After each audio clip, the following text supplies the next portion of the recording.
वक्रतुंड महाकाय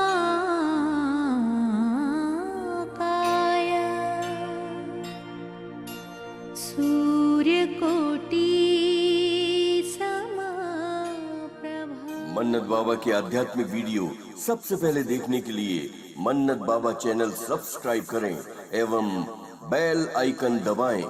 प्रिय सुहृद मन, गणेश उत्सव का आरंभ होने जा रहा है।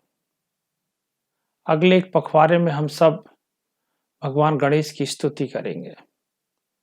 भारतीय धर्मों में समस्त मांगलिक कार्यों का आरंभ भगवान गणेश की प्रार्थना के साथ होता है। सिर्फ मांगलिक कार्य ही नहीं, जब भी हम समृद्धि के निमित्त प्रार्थना करते हैं, पूजा करते हैं, अर्चन करते हैं, उस समय भी हमें भगवान गणेश को ही प्रथम पंक्ति में रखना होता है।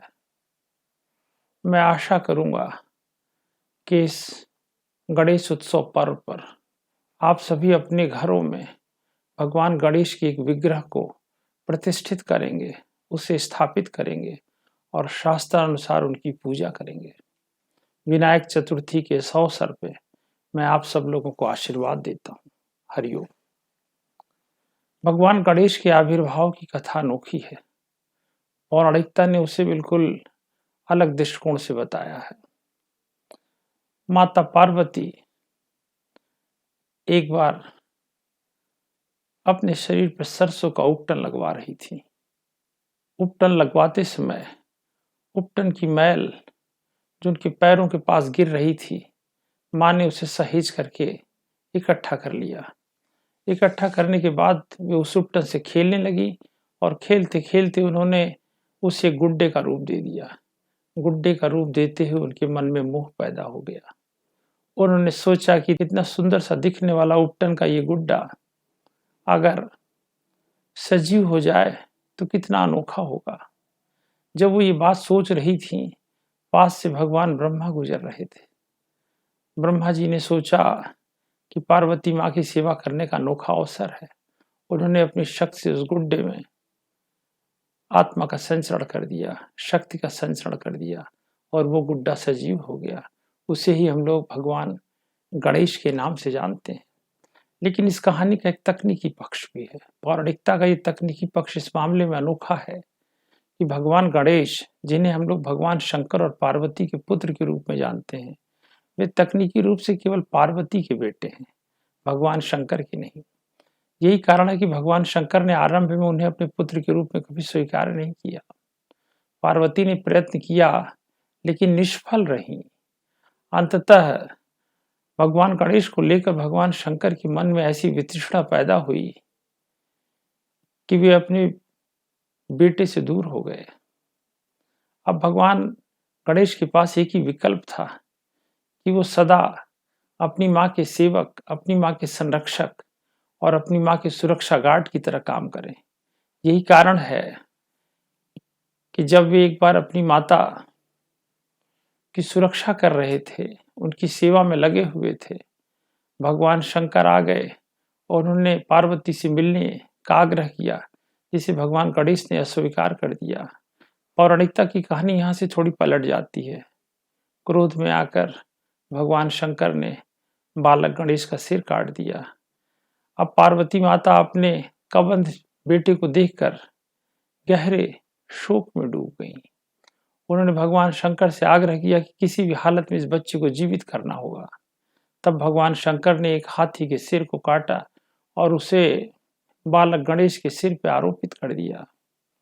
अभी कुछ दिन पहले मैंने सुना कि हमारे देश के शासनाध्यक्ष ने वैज्ञानिक को संबोधित करते हुए कहा था कि हमारी संस्कृति में जो पहला प्रत्यारोपण हुआ था वो भगवान गणेश के सिर का था।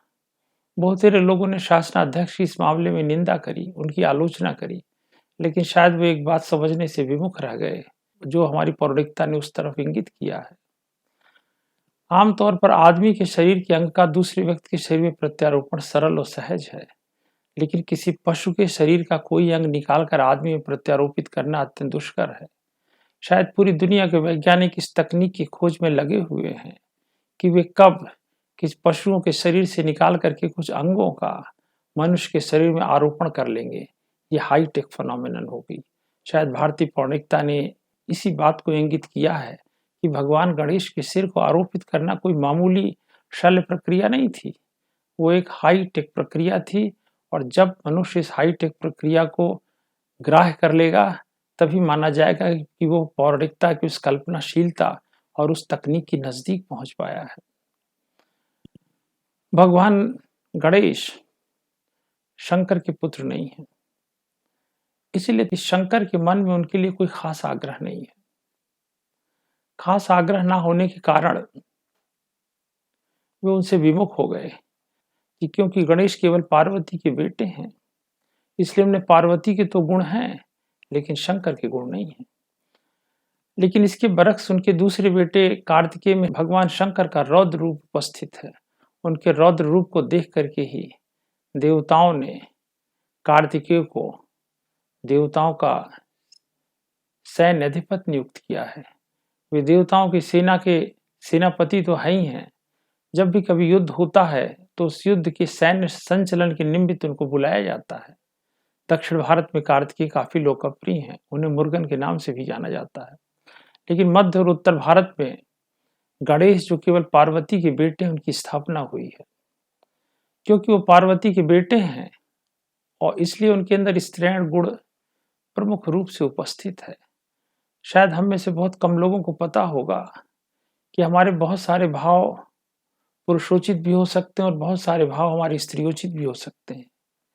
काम, क्रोध, लोभ, मोह, ईर्ष्या, द्वेष, मद, मत्सर के भावों में द्वेष, ईर्ष्या और मोह इसे स्त्रियोचित माना गया है, जबकि काम, क्रोध, लोभ, मद और मत्सर को पुरुषोचित माना गया है। इसी तरह से प्रेम, दया, करुणा इन्हें स्त्रियोचित माना गया है, लेकिन सदाशयता, क्षमा और मैत्री को पुरुषोचित भाव के रूप में लिया गया है।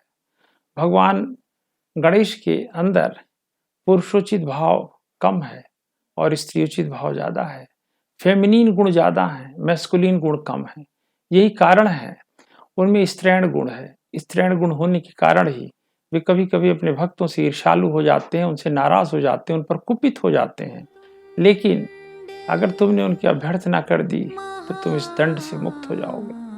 ओम सुमुखुश्च एक दंतश्च कपिलो गजकर्णकः लंबोदरश्च विकटो विघ्ननाशो विनायकः धूम्रकेतुर्गणाध्यक्षो भालचंद्रो गजाननः द्वादशैतानि नमानि पठेच्छोयात् निर्विघ्नं कुरु मे देव सर्वकार्येषु। मेरा आशीर्वाद स्वीकार करें। हरि ओम।